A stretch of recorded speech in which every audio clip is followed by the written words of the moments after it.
Op 2 plekken onder de Koude Wei liggen platen met asbest in de sleet. En ook op de Zuidhoeksterwei is illegaal afval dumpt.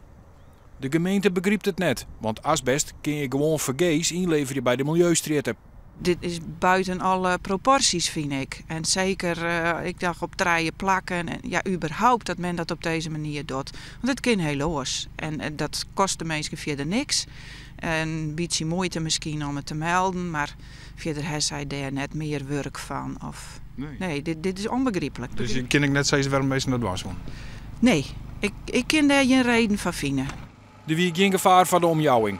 Alleen nog de dierder of dierders haar risico's rond met het omsquorden van de asbestplaten. De gemeente wil de kosten van het oprommen, zo'n 10.000 euro, verheljen op de dierders. Die binnen alle gedachten met een aanhanger of bestelwijn naar de 3 plakken rieten om het asbest te dumpen. Er wordt nou zocht naar het die daar wat van jongen heeft. Hij tussen 3 november en 6 november, want in die dagen is het gebeurd. Iets jongen wat je nou verwiezen kan. Joet en morgen wordt het 's morgens oprommen.